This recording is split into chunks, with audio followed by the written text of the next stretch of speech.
The new facts about comets underscore the long-ignored electrical behavior of the Sun. And here, the biggest surprise changes the picture of comets altogether. It is not rising surface temperatures and evaporating ices that provoke the dramatic discharging of comets. It is charged particles erupting from the Sun to exchange charge with both the coma and nucleus of a comet. And there is much more to this picture because direct evidence will rewrite planetary history as well. It seems that comets are born from the very stuff of planets themselves. They are the residue of shattering planetary catastrophe. Today we can test two views of comets against decades of discovery. We can pose the long unasked question: is a radically new interpretation of comets now required?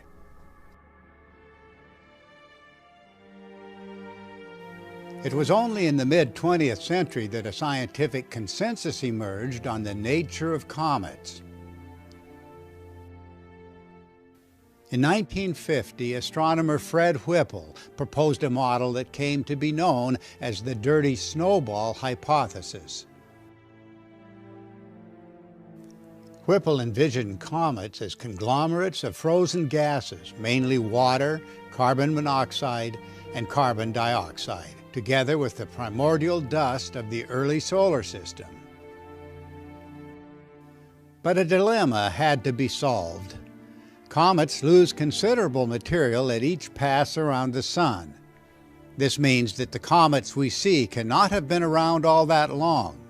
So the Dutch astronomer Jan Oort envisioned a vast horde of icy objects circling the Sun about 1,000 times more distant than remote Pluto.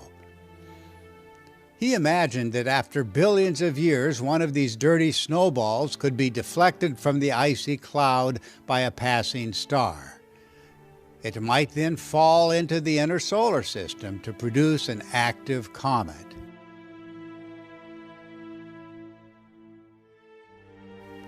As astronomers came to accept the idea, they called this theoretical source of comets the Oort cloud.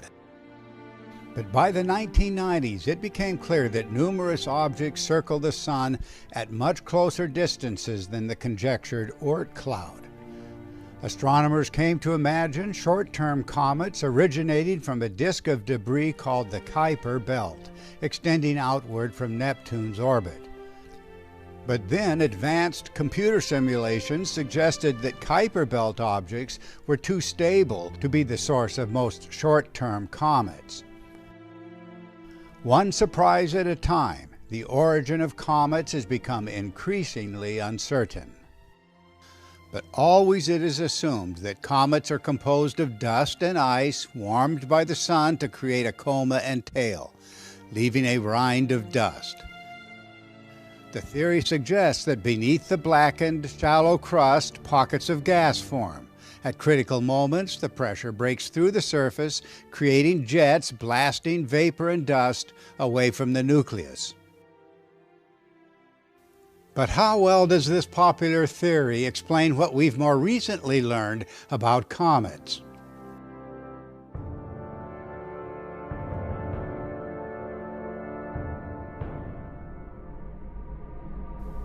In an alternative view, comets have a much different history.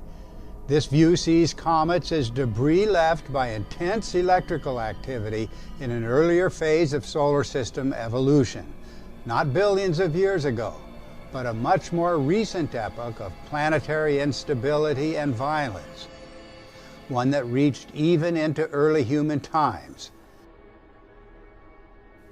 This new perspective combines historical facts with surprising recent discoveries about comets.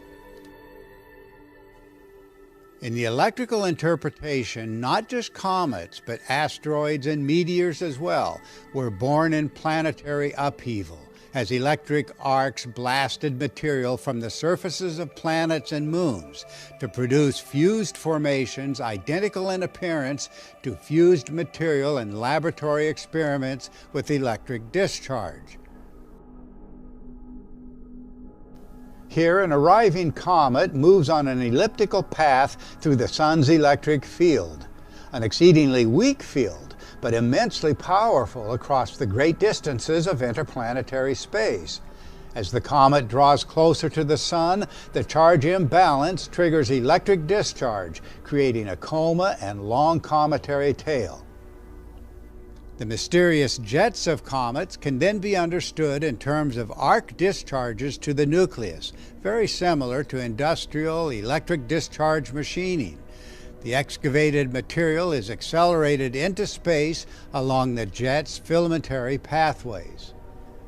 Intermittent and wandering arcs erode the surface and burn it black, leaving the distinctive scarring patterns of comet nuclei. The jets explode from the nucleus at supersonic speed and retain their coherent structure for hundreds of thousands of miles. Seen in terms of an electrically neutral vacuum in space, nothing of this sort should occur.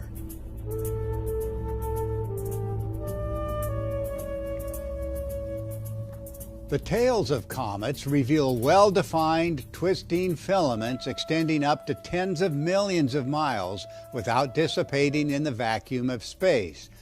For proponents of the electric model, this contradiction of neutral gas behavior is no surprise. It is the testament to the comet's electrified environment. The proponents of this interpretation also say it's the electric force that holds the spherical coma in place against the solar wind as the comet races around the Sun.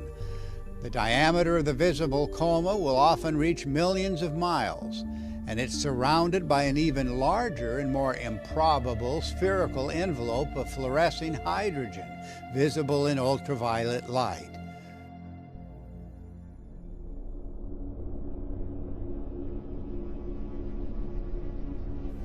For decades, we've been assured that comets were made in the deepest of deep freezes in interstellar space. Comets coalesced from interstellar stardust, the primal material of the universe, before the emergence of the Sun as we know it, or its planets and their moons. A foundational principle of comet theory, and of modern cosmology as a whole, is compositional zoning. At the outermost reaches of the Sun's domain, formative processes were limited to the most rudimentary material, raw dust constituted in an environment close to absolute zero, with no complex chemistry. In contrast, bodies later formed close to the emerging Sun would exhibit minerals formed at relatively high temperatures. For decades, this theoretical claim stood fast, and the claim was even carried into space. It's what prompted the Stardust mission to comet Wild 2. As indicated by the very name of the scientific mission, the theory required that a comet be constituted of stardust.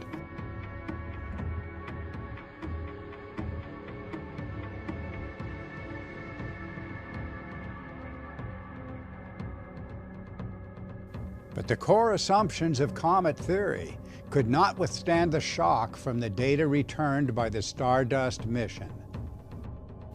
Launched on February 7, 1999, Stardust carried with it a tray of aerogel to capture samples of comet dust from Wild 2, and it returned these samples to Earth.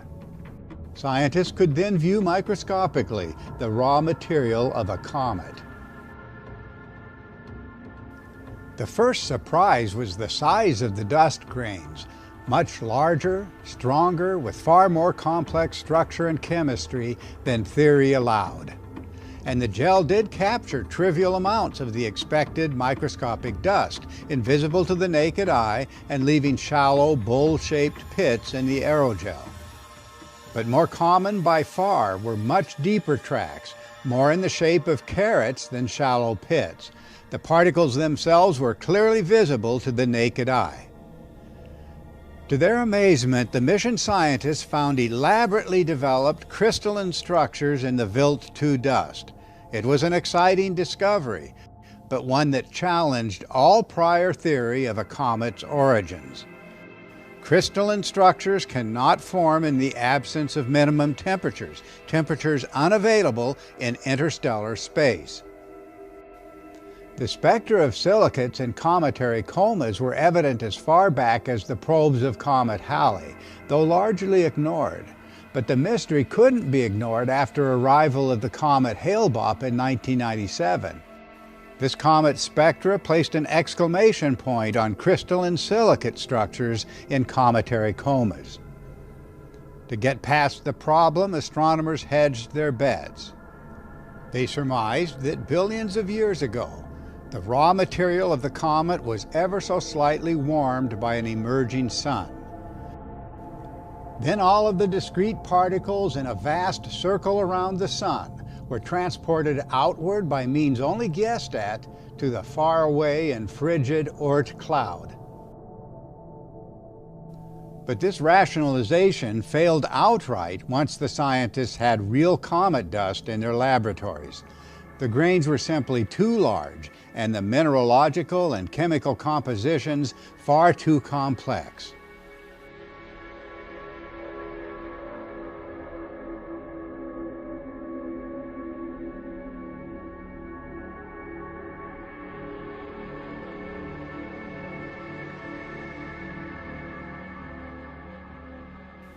One puzzle was followed by another.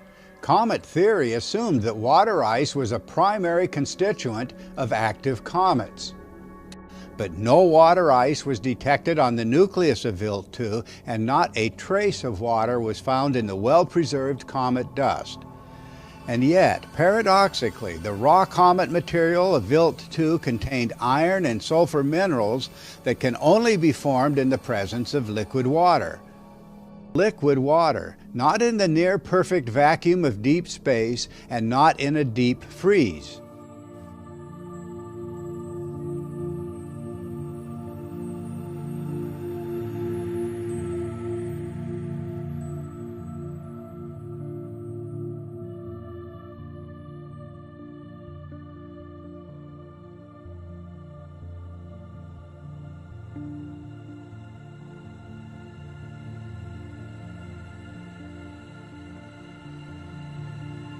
Instead of trivial warming, the Wild 2 minerals revealed a diversity of formative processes.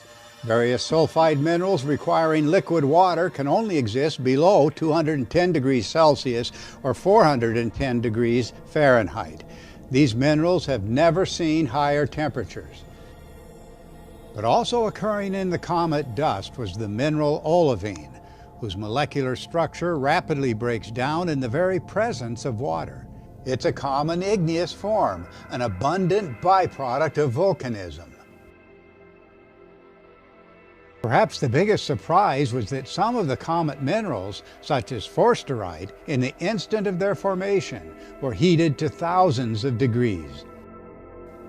Forsterite is formed in the most intense volcanic heating of silicates, but occurs also in lightning strikes to silicate rocks. The message could not have been more emphatic.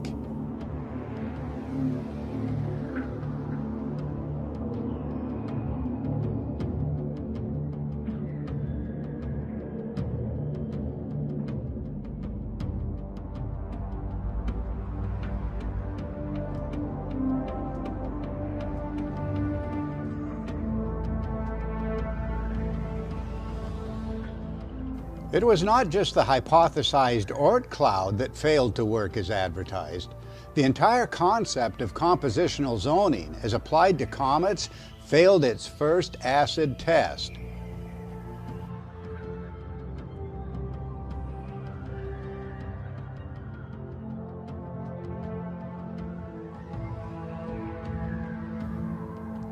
Comet material requiring moderate temperatures in liquid water. Comet material formed at exceedingly high temperatures. Only the most trivial levels of the presumed raw material of comets, interstellar dust.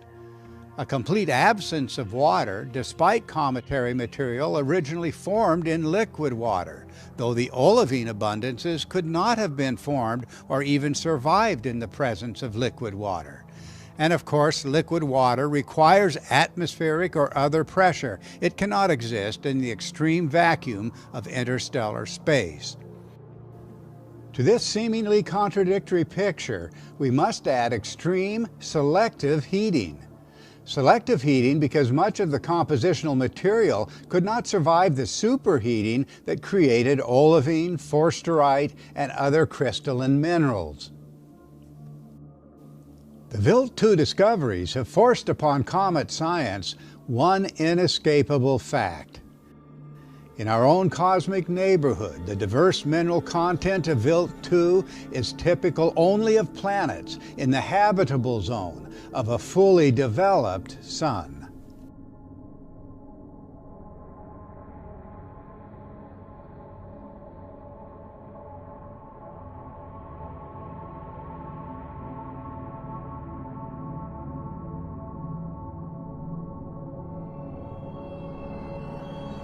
When the fundamentals of a theory are falsified by unexpected findings, a new vantage point is required, one that explains and predicts the surprises without introducing new contradictions.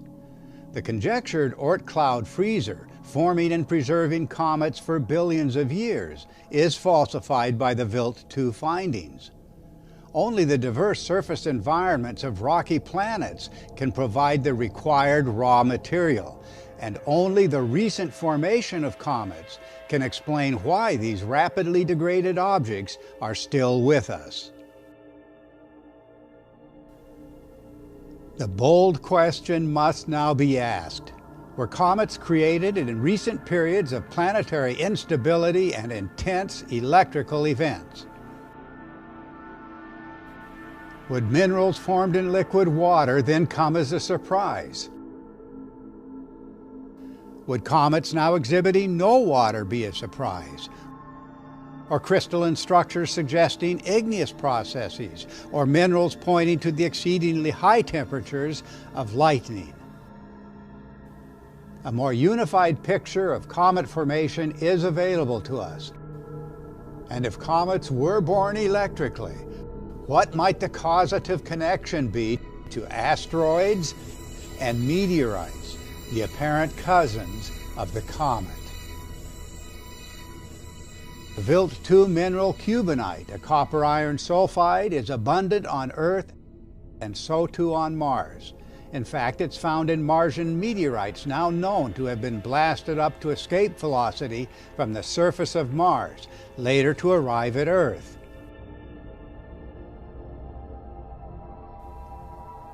A few years ago, things now stated by astronomers would have been considered preposterous. Astronomers now acknowledge that the Martian moon Phobos, long called a captured asteroid, was formed out of material blasted from the Martian surface. For the source of a comet's constituent materials, planets close to the Sun's habitable zone are the most reasonable places to look. The foremost candidate is the planet Mars. In this intellectual adventure, we must revisit all earlier ideas about solar system history. Evidence for high-energy electrical events can no longer be ignored. The popular billion-year scenarios describing a comet's origins will be displaced by things now established as fact. And the changing picture of solar system history will surely not stop at the new story of the comet.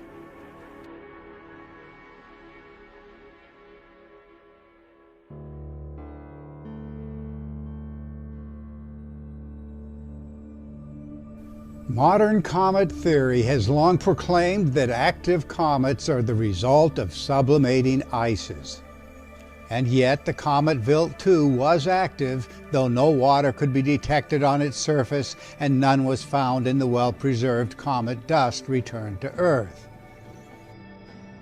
The theory requires cometary ices, And that's what scientists were certain they would find when the Deep Space One probe reached Comet Borrelly in 2001. But the probe could find not even a hint of water.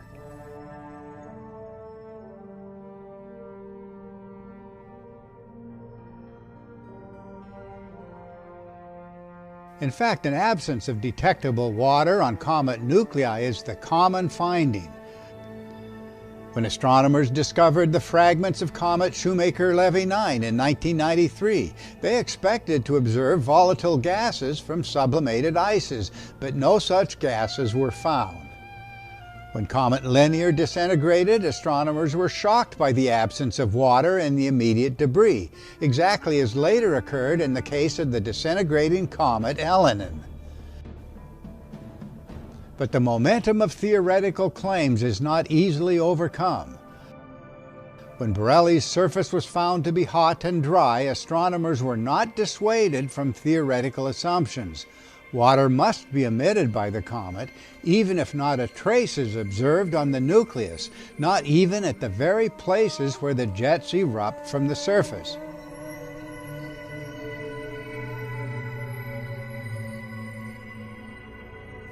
But the mystery of missing water need not haunt comet scientists if they will question their theoretical assumption that water is necessary to create cometary displays.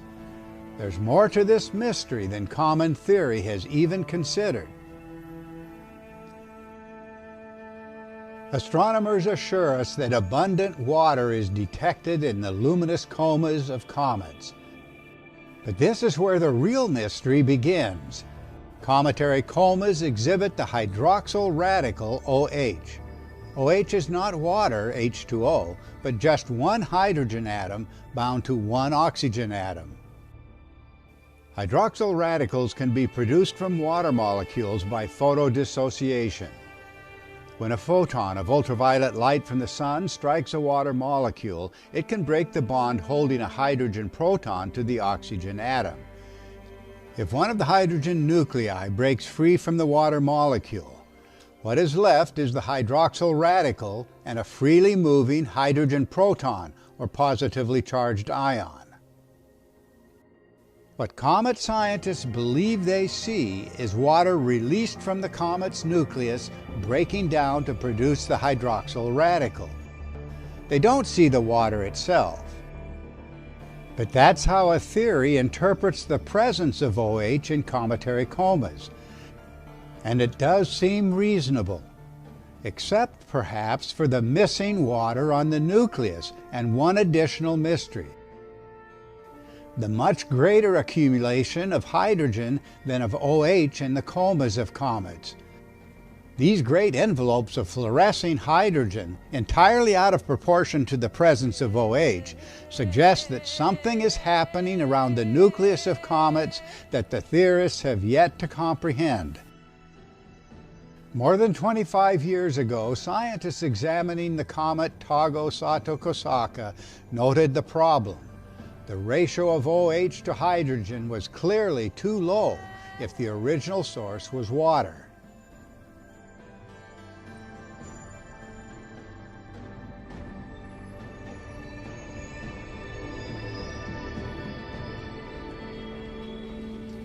Here is a fact that has yet to enter official discourses on comet science.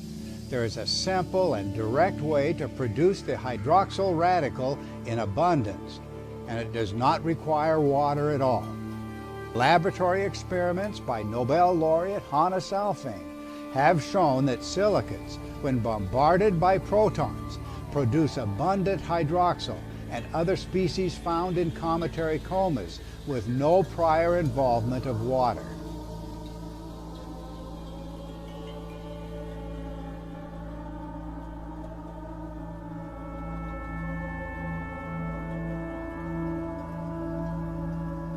The experimental evidence points directly to charged particles from the sun, not light, and it directs us to the negative charge of the comet nucleus.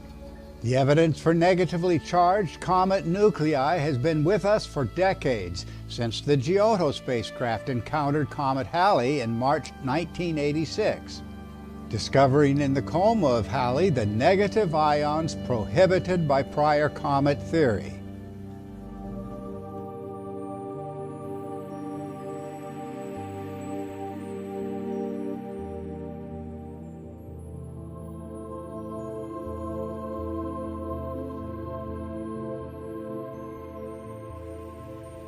In the electric model, comets on elongated orbits pick up negative charge while far from the Sun. As they move into the Sun's positively charged environment, electric discharge is the predictable effect.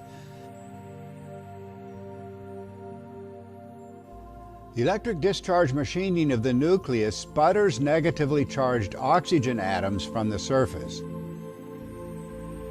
These negative ions then combine at some distance from the nucleus with solar wind protons to form the OH radical so prevalent in the coma. Numerous variations in the electrochemistry of the coma are certain to follow, and such reactions would be expected even when no water is present on the comet nucleus. The hydroxyl radical may not mean what astronomers have routinely assumed.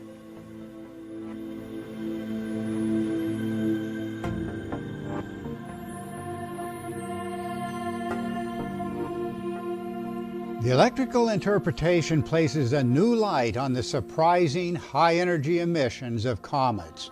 It was only as astronomers began to view comets beyond the spectrum of visible light that they discovered the massive envelopes of more energetic emissions, including not just ultraviolet and extreme ultraviolet light, but X-ray emissions as well.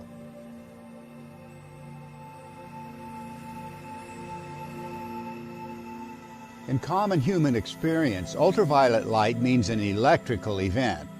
It can be a natural emission of glow discharge or arcing in ultraviolet lamps and mercury vapor lamps.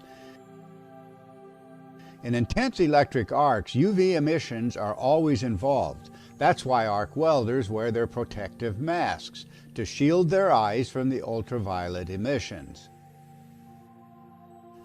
To explain the surprising levels of UV emission, astronomers envisioned atoms of the coma reflecting or re-radiating UV light from the Sun. But if comets are electric discharge phenomena, their remarkable glow in ultraviolet wavelengths could well be a new window to discovery.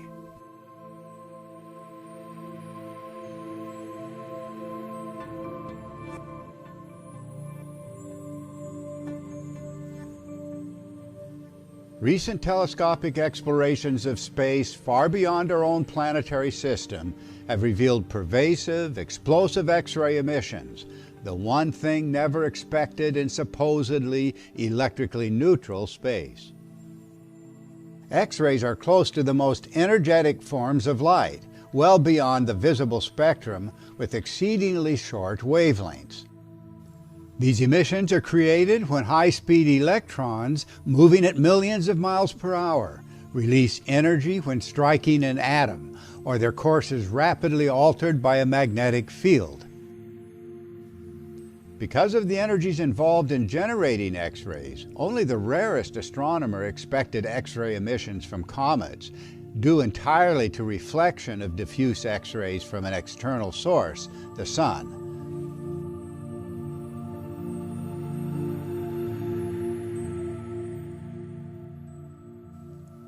One of the great discoveries in comet science came quite by accident on March 27, 1996. That's when the Rosat satellite detected highly energetic X-ray emissions from the comet Hyakutake, far beyond any astronomer's expectations.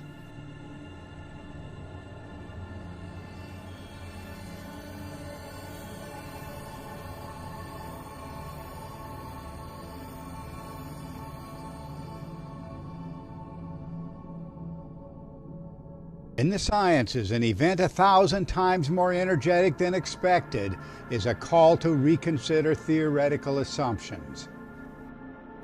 In July 2000, when the comet Linear disintegrated explosively, the Chandra Observatory confirmed profuse X-rays. In recent years, it's become clear that X-ray emissions from comets are business as usual for these bodies. But why? All theorists acknowledge that an electrical event is occurring, but the meaning of the event, the relationship between cause and effect, needs to be made more explicit. The electric comet model explains this occurrence by a strong electric field across the comet's plasma sheath. This sheath surrounds the negatively charged comet and isolates it from the more positively charged environment of the Sun. Where the sheath is most compressed in the sunward direction, it's not surprising that the electric field is strong enough to accelerate charged particles to X-ray energies. Without that electric field, nothing dramatic would occur. That's why in the debris cloud of the disintegrating comet Linear, we saw intense X-ray emission from the sunward face of the cloud. The emissions occur at the interface of the cometary coma with the more positively charged solar wind. The electric comet model predicts that all active comets will produce X-ray emissions.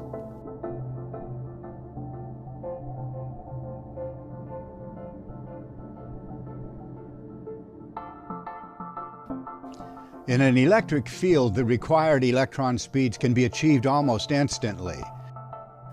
This fact was discovered over a century ago when Wilhelm Röntgen produced X-rays in his use of a Crookes tube. Both X-ray production and the fluorescence of neutral hydrogen around comets are readily explained by simple electrical events. Attempts to explain such behavior of comets in an electrically neutral environment will always require hypothetical effects more energetic than the conjectured cause.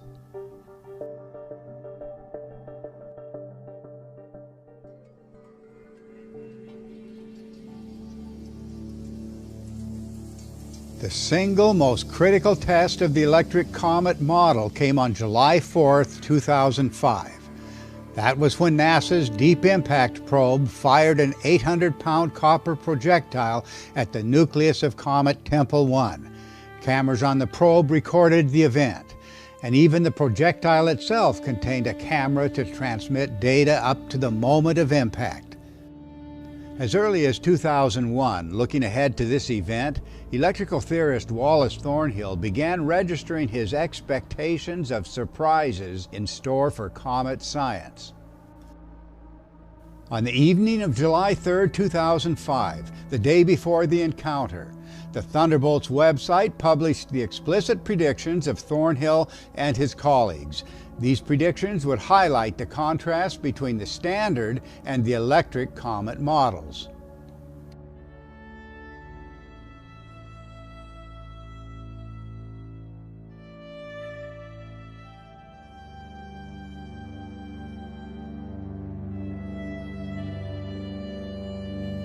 As the Deep Impact probe approached Tempel 1, key NASA figures gathered in the control room. The comet was racing toward the probe at some 23,000 miles per hour when the probe launched its copper impactor toward the nucleus. If the comet was electrically charged, how would the electronics of the impactor respond to the electric field?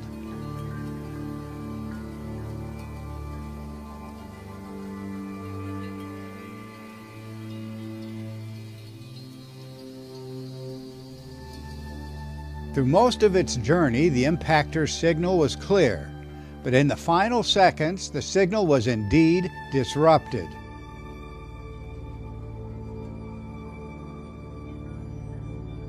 This apparent electrical disturbance was not all that Thornhill predicted. Also noteworthy was his expectation of an advanced flash ahead of the projectile's impact.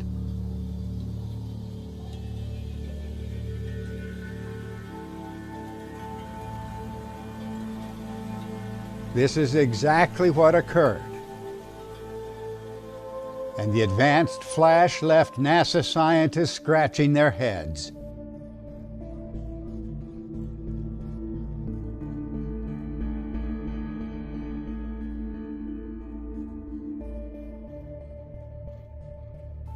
NASA scientists involved in the Deep Impact mission were well aware of the kinetics of impact explosions, But would the projectile be striking a solid, icy surface or a more loose aggregation of snowy fluff?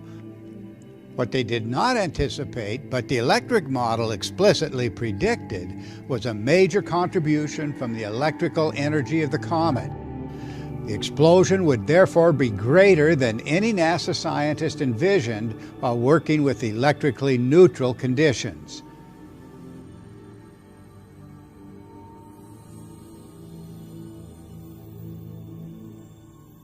It seems that the spectacular explosion that followed the impact was the greatest surprise. Every scientist viewing the live images expressed his astonishment.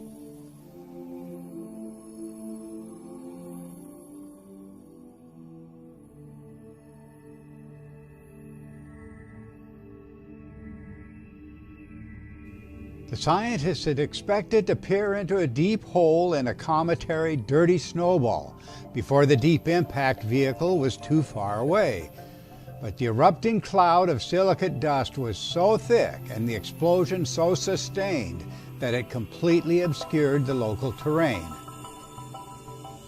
To the electrical theorists, the exploding cloud was a predictable effect.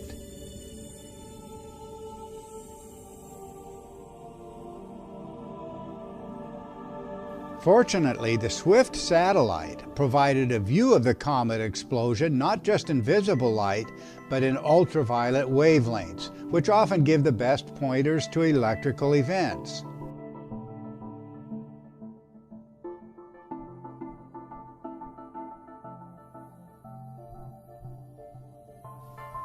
The ultraviolet emissions required temperatures of over 3,000 degrees Fahrenheit.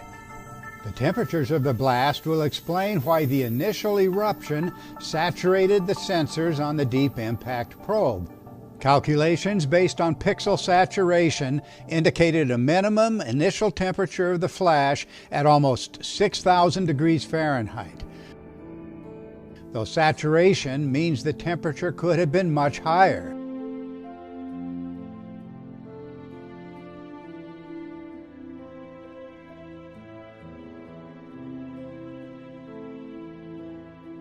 The first purpose of the Deep Impact mission was to excavate the envisioned subsurface water ice.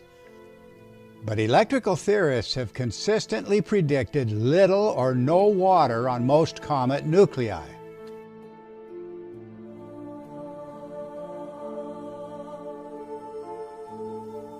Nothing approaching the expected levels of water was detected. Absence of volatiles as a dominant factor can only mean that something is fundamentally wrong in standard comet theory.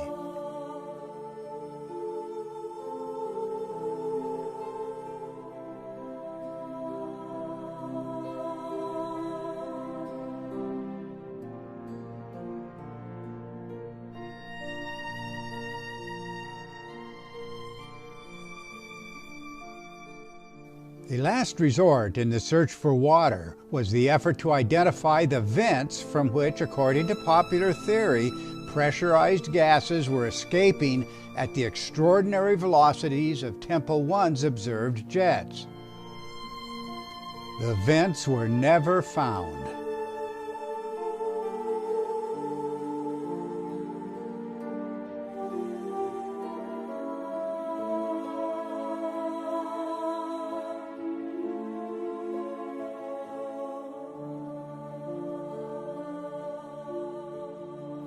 When viewed through the lens of standard theory, some predictions of the electric model could only appear absurd. Thornhill anticipated that the locations of the comet jets could actually shift as charge redistribution occurred on the nucleus after a significant electrical event.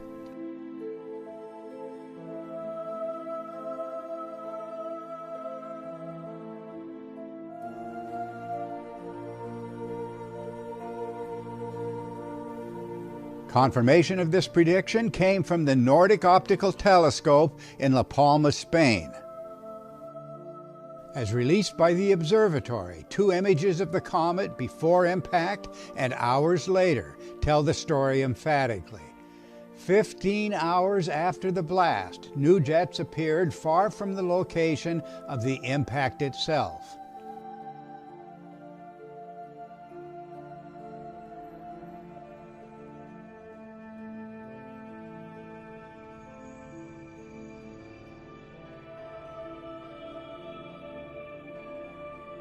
The Deep Impact mission promised to give us the best images ever of a comet nucleus.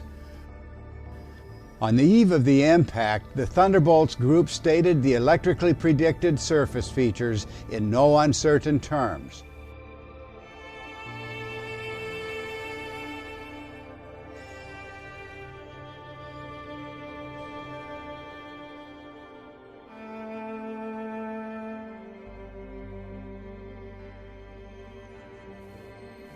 The surface of Temple 1 astonished the experts. Expansive mesas and steep vertical ridges did not belong on a comet, and the presence of craters sparked a debate that continues today. Fortunately, scientists had an opportunity for a second look at Temple 1. After the Stardust mission to Comet Wild 2, that probe was redirected to the object of the Deep Impact mission. Stardust was then renamed NEXT, or New Exploration of Temple 1. It would give additional views of the comet's surface.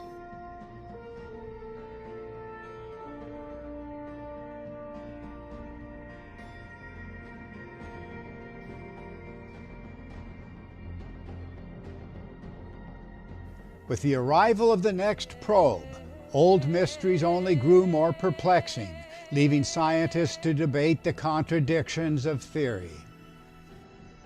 Even the scalloping of mesa walls and nearly vertical ridges, something we've mentioned so often in connection with electric discharge machining, was duly noted by NASA scientists.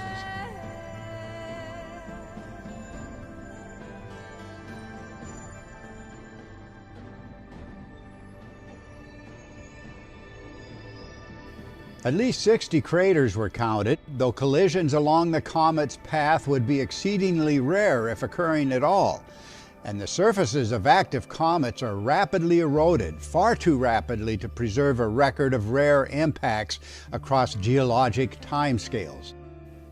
In fact, most astronomers now reject explanation by impact, and that includes Michael Ahern, the principal investigator of the Deep Impact mission.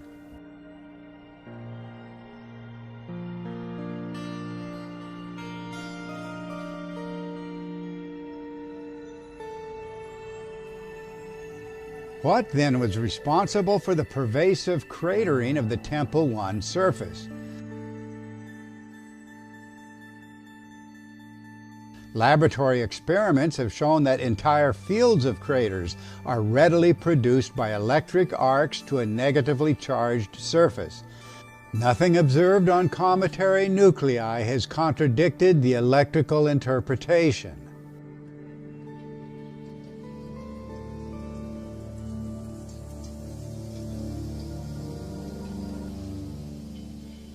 Here is the most fundamental question one could ask about active comets. Is electric arcing occurring at the surface? If so, should we not see this arcing where there is sufficient camera resolution?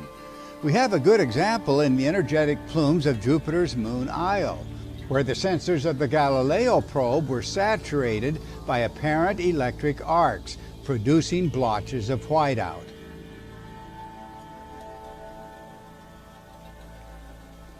A second example came with the Stardust mission and the appearance of small saturation points on the surface of Comet Wild 2, but with insufficient resolution to make a definitive case for what the electrical theorists suspected.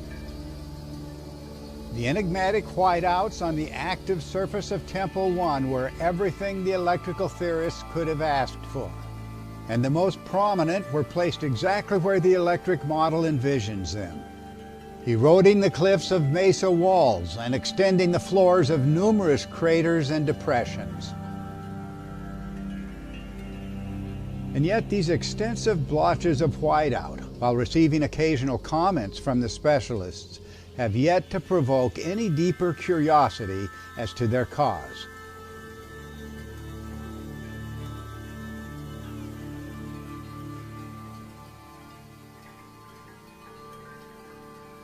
But now, with a second look at Tempel 1, we can contrast the surface activity of the comet under two different circumstances. Deep impact occurred just one day before the comet reached perihelion, or its closest approach to the Sun. But the Stardust's next mission arrived 34 days after perihelion, as the comet retreated from the Sun and the electrical activity of the Sun itself was far below its activity at the time of deep impact. On July 2, 2005, 2.5 days before deep impact, the Space Weather website reported a remarkable surge in sunspot appearance, a direct indicator of surging solar activity.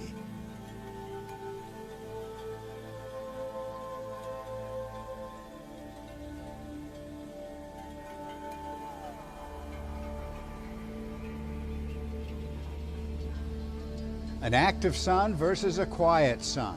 For Tempel 1, this means different levels of proton bombardment a couple of days after the ejected particles left the solar surface. The contrast is remarkable.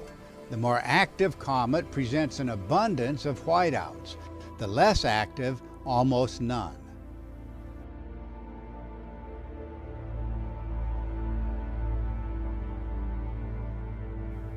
NASA scientists originally estimated that the Tempel 1 nucleus lost about 1/3 of a meter in depth with each orbit. But the electric model emphasizes selective and focused excavation. The new look at Tempel 1 showed that the most prominent mesa cliff had been dramatically excavated. The mesa was an estimated 15 meters high, and it had retreated some 50 meters. The most dramatic change on Tempel 1 occurred precisely where the pixel saturation was the most dense. The only remaining plausible explanation for pixel saturation on the more active comet is electrical erosion. NASA scientists also say that existing craters were extended between the two visits. 3 craters close to the dominant mesa had been further excavated to form a single trench. Electric arcs extend crater floors and erode the ridges of mesas and elevated terrain. The typical signature of both is the scalloping effect of rotating arcs. And it is no surprise to the electrical theorists that these processes energize a comet's jets.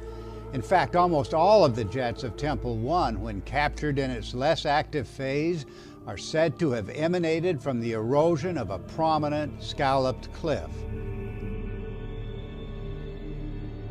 Selective erosion is a trademark of electric discharge machining.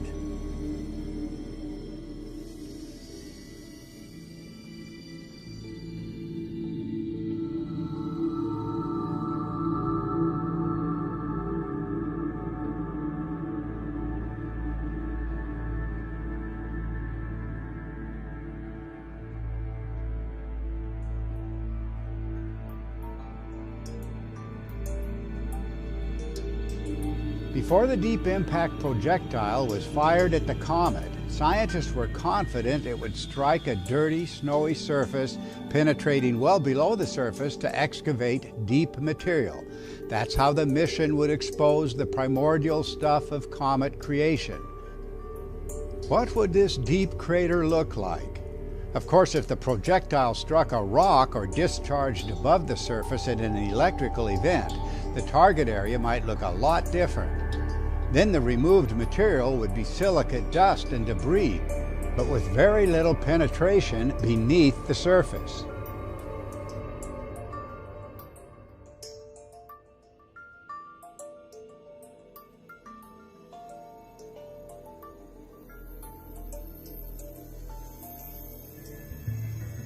To facilitate the investigation after a subsurface explosion, the Deep Impact probe targeted the space between 2 well-identified craters, So in the return to Temple 1, mission scientists knew exactly where to look. But almost nothing could be seen, and certainly there was no resemblance to the deep crater the scientists had envisioned.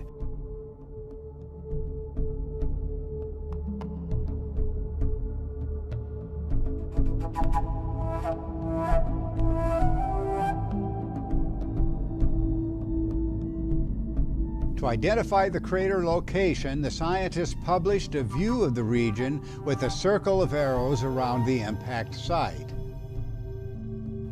How are we to understand the absence of a deep crater?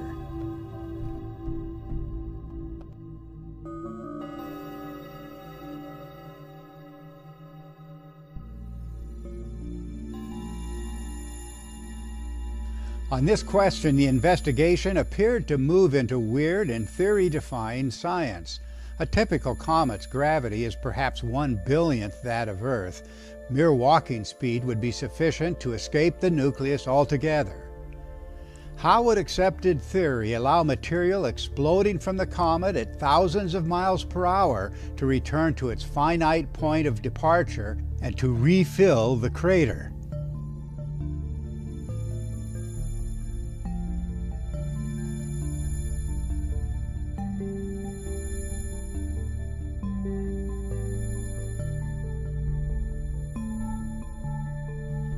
A key to our understanding of the deep impact events is water production in the coma of an active comet. Abundant water, or hydroxyl, in the coma of Temple was readily confirmed, though NASA investigators saw only trivial levels of water on the surface.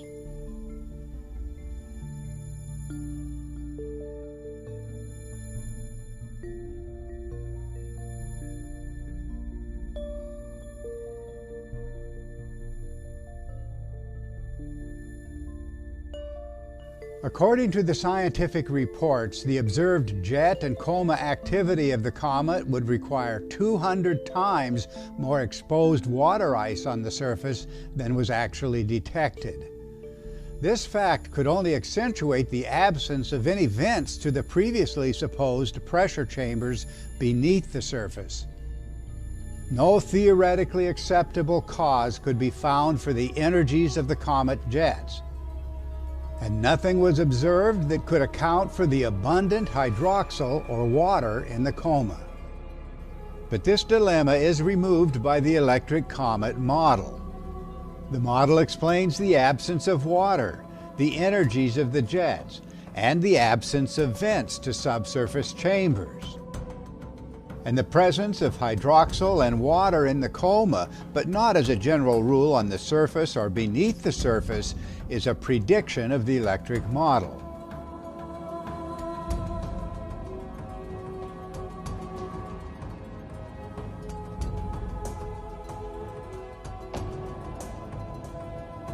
The evidence points to high-energy electrical exchange.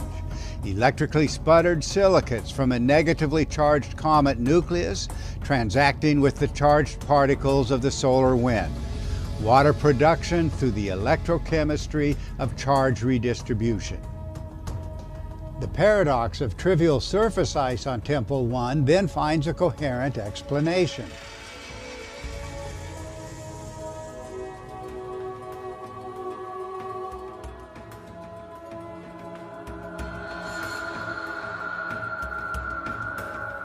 The surface ice was produced electrically in the coma. Meager amounts of this water ice later drifted from the coma to the surface, condensing as a few shallow patches of frost.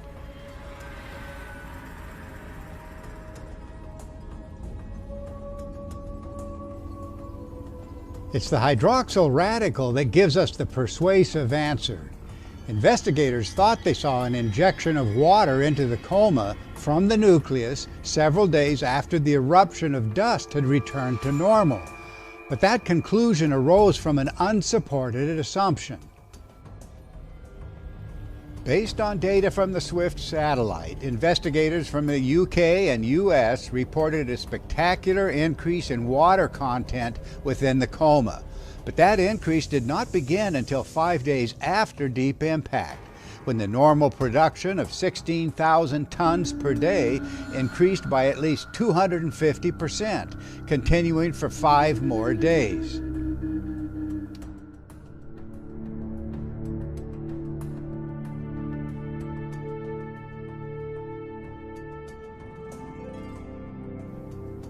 As reported, the rise in water content of the coma all occurred with no increase in dust content. No increase in dust. That's the fact that precludes the investigators' interpretation. Comet outbursts are never dust-free. In electrical terms, the rapid increase in hydroxyl or water would predictably come days after deep impact. And this is why the comet's X-ray emissions continued to grow. Above the nucleus, highly energetic, explicitly electrical events created a flood of X-ray emission, and the water of the coma was the byproduct of that electrical exchange, not the cause. A reconsideration of water production and its direct link to a comet's X-ray production is now essential. In fact, the contribution of charged particles from the Sun to comet activity is now acknowledged. It happened in 2012 when the distinguished Russian astronomer Suban Ibadov's paper appeared in the journal Advances in Space Research.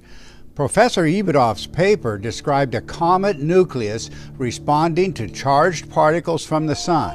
His calculated capacitor-like discharges were equivalent to observed energies of comet flaring in ground-based observations of comets. Now that the door has been opened to discussion of the Sun's electrical role in comet discharging, how long can that role be overlooked in comet investigations?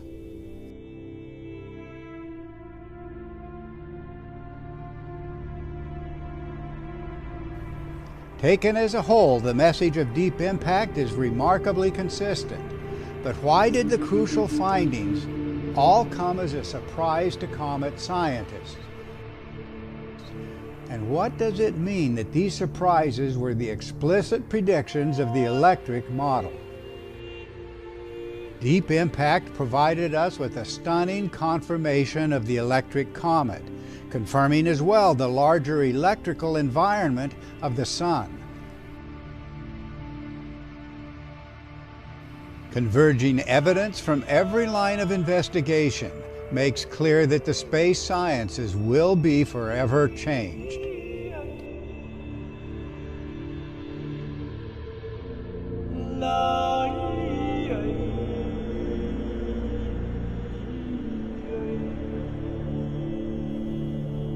Perhaps no flyby of a comet produced more instant surprises than the visit to Comet Hartley 2 in early November 2010.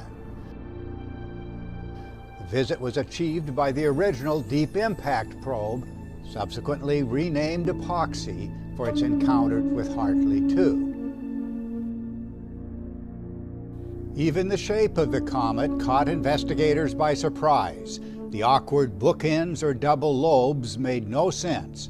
Astronomers likened it to a pickle, a peanut, a dog bone, and a bowling pin. Why would accretion of a dirty snowball or icy dirt ball from a homogeneous primordial cloud produce such a remarkable configuration? Standard accretion theories never envisioned anything of this sort. The theories always claimed that comets preserved the original raw material out of which the Sun and planets slowly accreted over billions of years.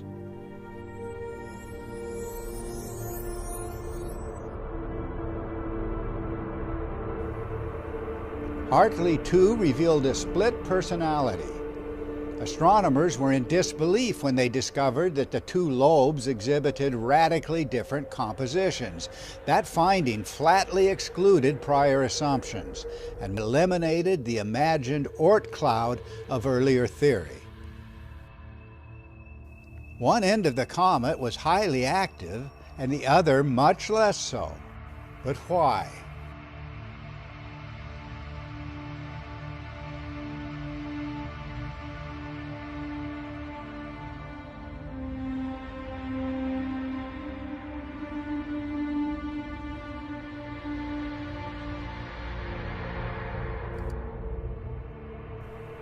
The primary outgassing of Hartley 2 was coming from the smaller lobe. Astronomers were forced to a highly incongruous conclusion: that the two end pieces of the comet formed separately in much different regions of the solar system. And here again we meet undeniable evidence of a common history for planets and comets, both forming from well-differentiated materials in the habitable zone of the Sun.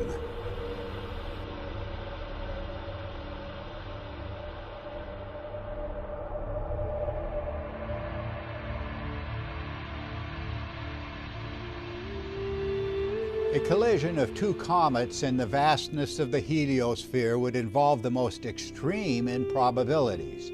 And if two small comets originated in much different regions of the solar system, how likely would be a merging by gentle collision?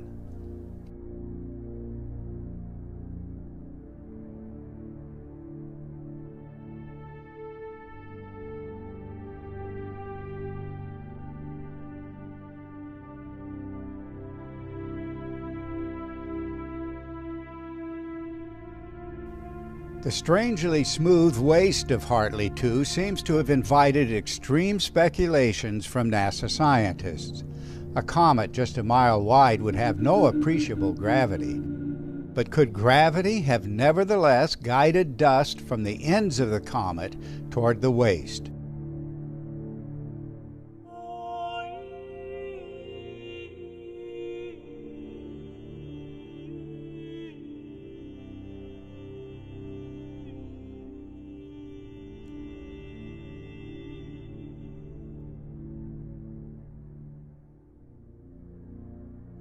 The electric model does not force scientists to such conjectural extremes. Electrostatic deposition is well established in environments of electric discharge.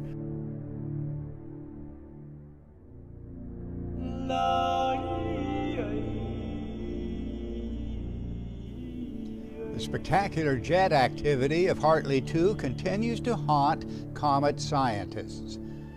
Jets erupted from the sunward face of the comet, but could also be seen exploding from regions in shadow with the same force as those exposed to sunlight.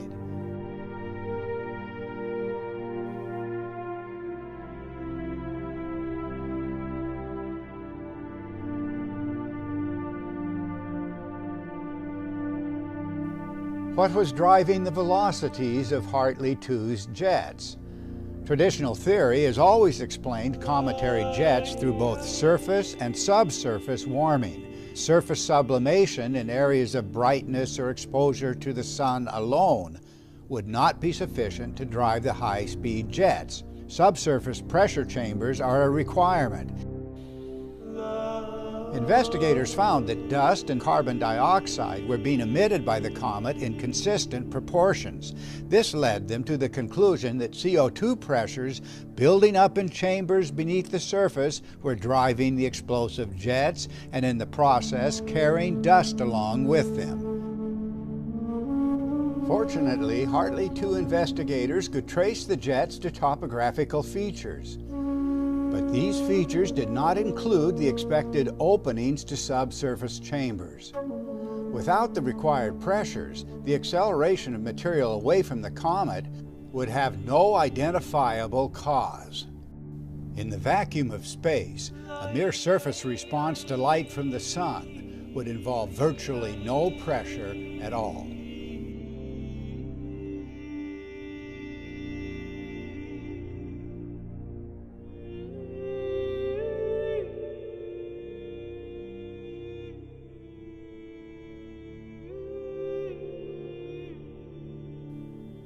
Here's a remarkable fact reported by NASA investigators in September 2010. Prior to the arrival of epoxy, Hartley 2 produced an immense cloud of cyanide or CN gas. The explosive increase in cyanide occurred over a little more than a week, an event investigators dubbed the CN anomaly.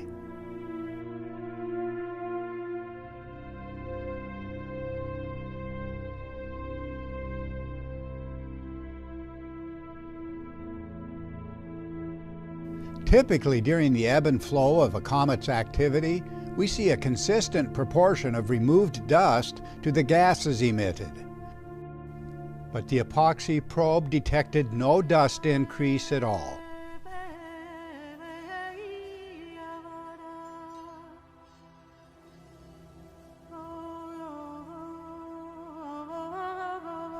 Equally stunning was the fact that the cyanide increase did not show up in the comet's jets, though this is exactly where one would look to identify a source if the source was in fact on the nucleus.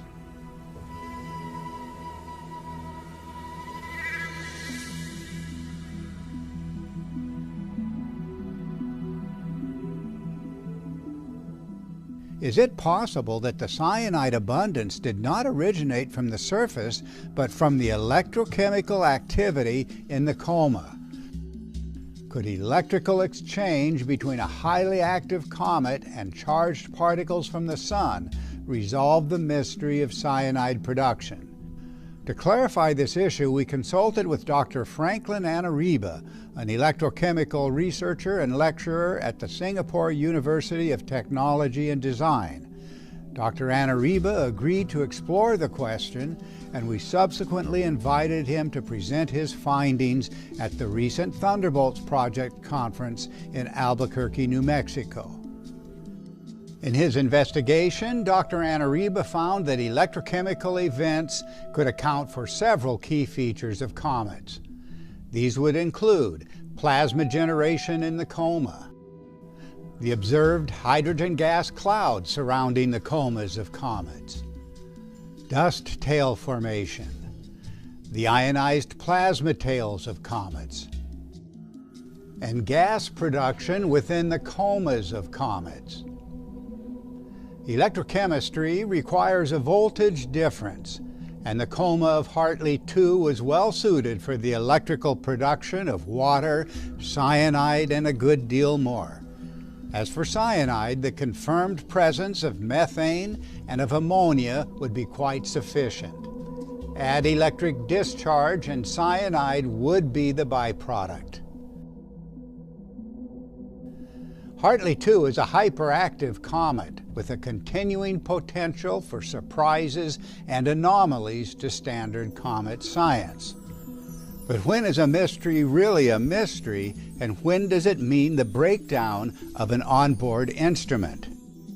As pointed out to us by Dr. Anariba, NASA investigators recently announced that the so-called CN anomaly was actually an instrument failure.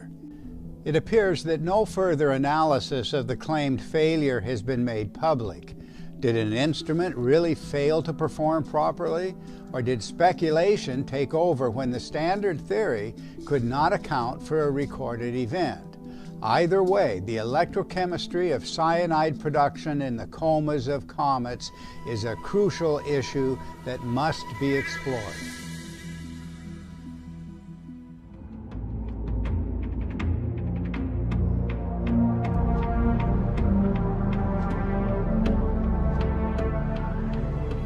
December 2010, Russian astronomer Leonid Elenin announces the discovery of a new comet, roughly 400 million miles from Earth.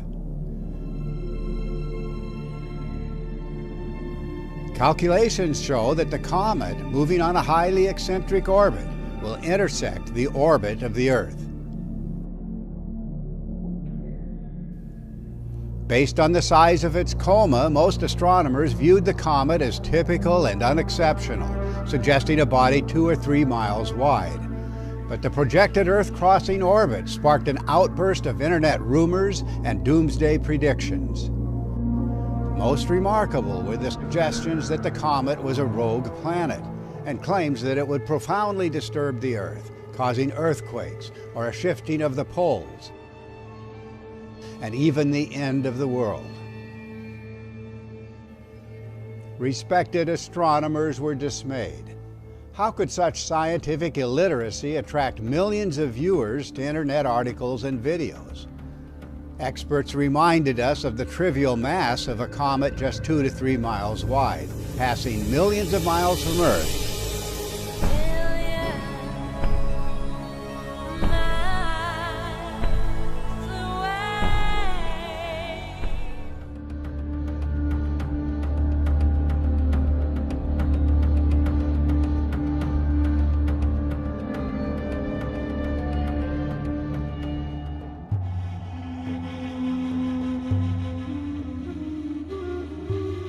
As it turned out, what actually happened to Elenin posed a profound mystery for comet science. In the summer of 2011, Elenin grew brighter than expected, and astronomers began to anticipate a respectable show. But the situation changed when a powerful coronal mass ejection erupted from the Sun. On August 19th, the CME struck the comet Elenin. The comet flared brightly, appearing to disintegrate explosively while rapidly dimming before it was visually lost against the glare of the Sun. On October 24th, only days after the expected closest approach to Earth, Italian astronomers captured the remains of Elenin on film. An extremely faint and diffuse cloud of dust was all that could be seen. How did the disintegration and virtual disappearance of Elenin occur? The answer appears to lie in the role of charged particles in an electrical event. When the charged particles of a coronal mass ejection struck the comet Elenin, the oppositely charged nucleus could not withstand the electrical stresses. It disintegrated like an exploding capacitor. The electrical theorists assure us that comets are not what we were taught in school. No practical experiment ever demonstrated that a dirty chunk of ice would disintegrate explosively under gentle warming from the Sun. The explosive demise of comets cannot be due to solar heating. In fact, eruptions and comet disintegration have occurred in regions so remote from the Sun that warming is not even a factor.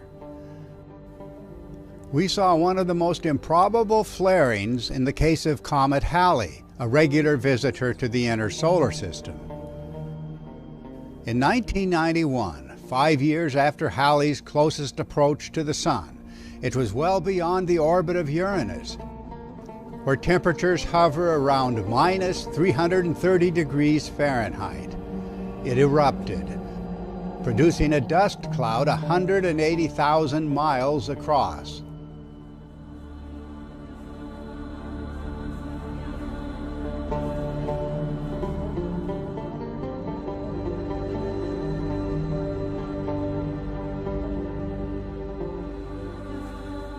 If thermal stresses are excluded, it seems that only one consideration remains.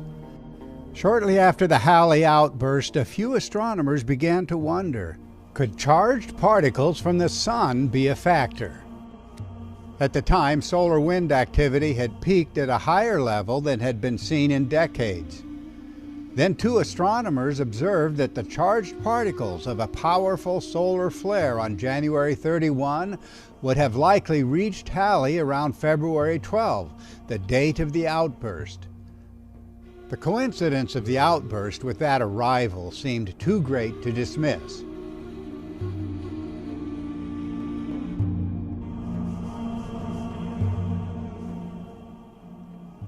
Could electrical events be the key to comet outbursts and fragmentation? To this day, astronomers have no explanation for the sudden and spectacular brightening of Comet Holmes in 2007. It had been moving rapidly away from the Sun for about 5 months when its coma size suddenly grew by a factor of 1,000,000, making it even larger than the Sun.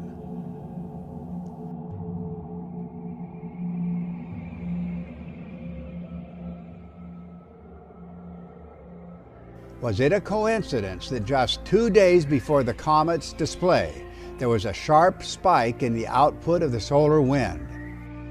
In the electrical view, the sudden arrival of charged particles from the Sun will explain what otherwise would have no known cause. Electrical surges and capacitor breakdowns go together. High-tech image processing later showed that the nucleus of Holmes had broken apart, with many fragments contributing to its brightening, confirming a general pattern. Comets flare brightly when breaking apart. In 1976, Comet West brightened greatly in a series of outbursts, perhaps a dozen or so, then shocked astronomers by breaking into fragments. Warming by the sun is not a reasonable explanation of such events. When Comet Virtanen fragmented in 1957, it was just inside the orbit of icy Saturn. Much the same occurred in the case of Comet Biela-Bamberg.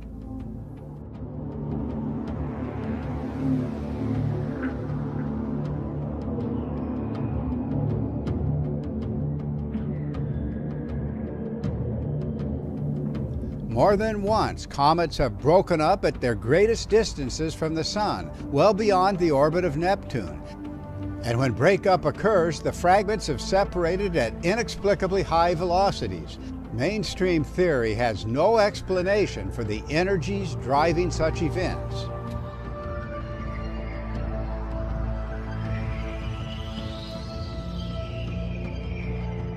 The progressive disintegration of the comet Schwarzmann-Bachmann 3 beginning in 1995 left astronomers grasping for answers. Though 150 million miles away, it brightened spectacularly, shining hundreds of times more brightly than expected. Then astronomers discovered that the comet had broken into at least 4 pieces. Then in 2006, the Hubble Space Telescope captured the spectacular disintegration of the comet in progress, while it was still out beyond Earth's orbit. It was then clear that the comet had broken into more than 36 fragments, as house-sized chunks of the comet appeared to disintegrate completely, some within the span of a single day.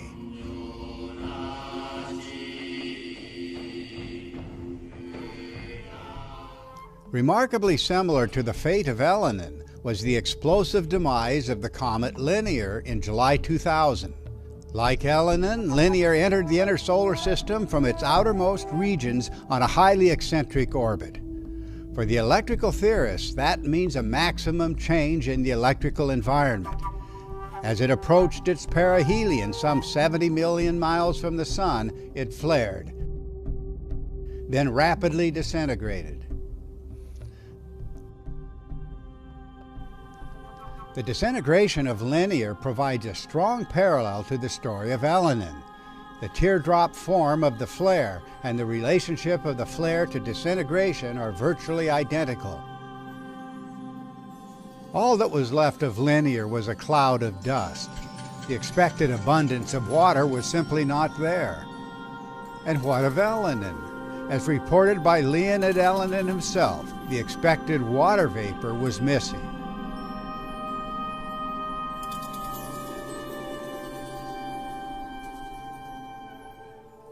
If charged particles from the Sun are triggers for outbursts or disintegration of comets, the behavior of these bodies has almost nothing to do with relative masses or surface temperatures, and everything to do with the electric force.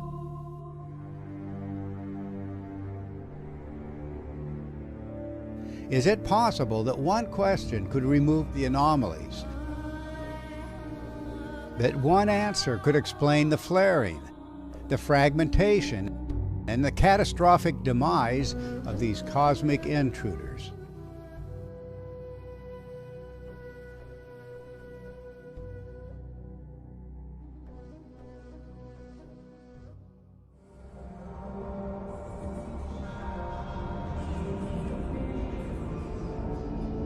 In the electric universe view of comets, these bodies were excavated from planetary surfaces in an epoch of cosmic violence.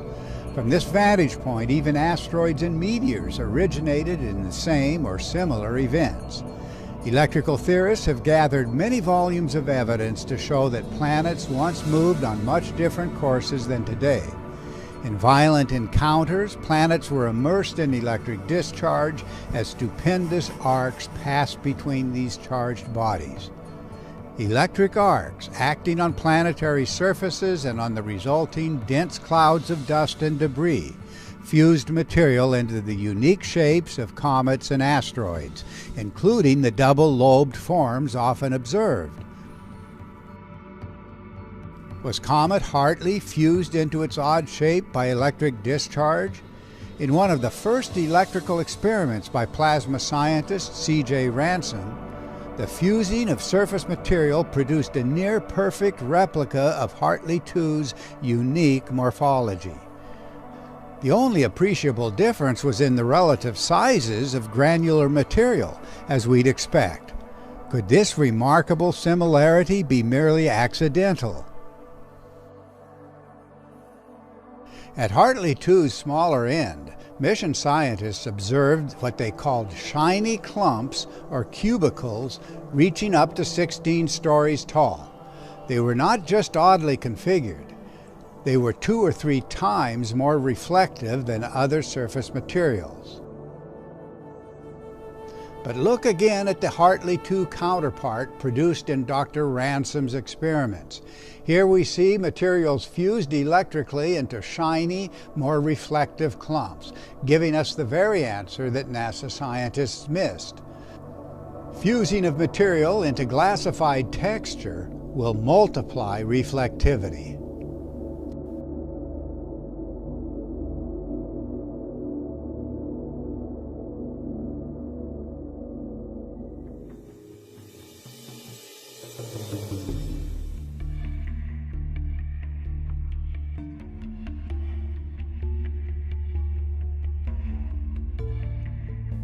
And so the mysteries of comets deepen, and the most urgent need is to reconsider the nature of comets as a whole. It seems that anomalies are just too easily ignored or forgotten, but recurring anomalies can be the door to discovery. What better way to move science forward than to ask the question, what is a comet?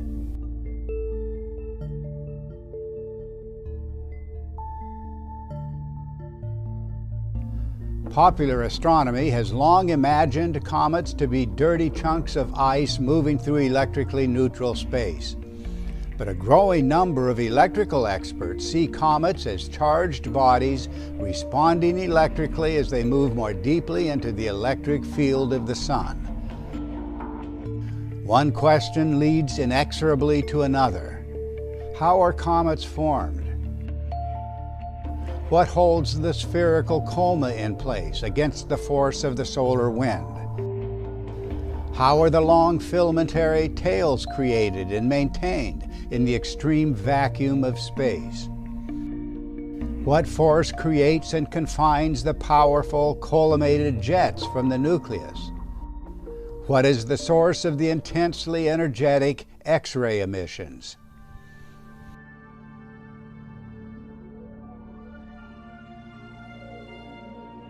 Spacecraft have now visited a half-dozen comets, and popular theory cannot withstand the surprises that followed.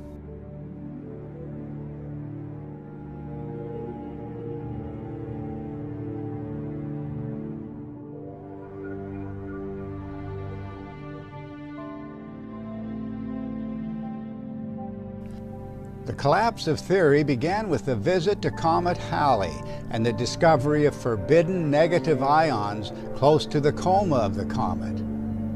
Astronomers were stunned to find that the bone-dry surface of Borrelly was the opposite of the dirty snowball expected. Then the foundations of the Oort cloud theory were overthrown by a series of discoveries, beginning with the recovery of comet dust from Wild 2. The dust could not be distinguished from the diverse materials of planets in the habitable zone of the Sun.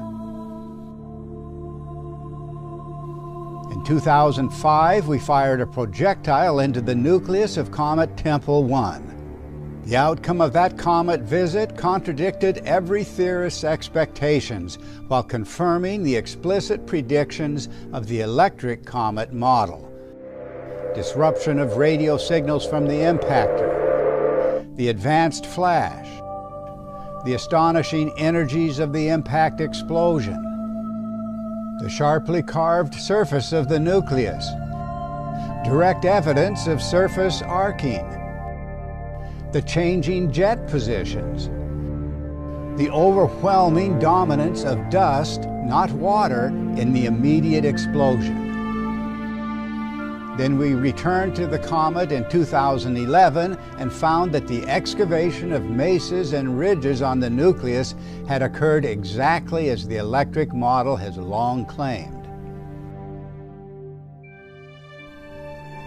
We visited the highly active comet Hartley 2 in 2010. For the electrical theorists, the findings that so surprised and perplexed mission scientists were in no way surprising. The radically different composition of the two lobes of the nucleus, the jets erupting from regions in shadow, the absence of vents to the imagined subsurface pressure chambers, the smooth dust-covered waste, and the shiny cubicles on the surface all point emphatically to the electric comet. Decades of comet exploration have now demonstrated beyond any reasonable doubt the inseparable connection of comet activity to electrical attributes of the Sun and its domain. The erratic flaring of comets and the explosive disintegration of such bodies occur naturally in the Sun's electric field, and particularly in response to a sudden increase in charged particles ejected by the Sun. Nor can comet science afford to ignore the experimental evidence.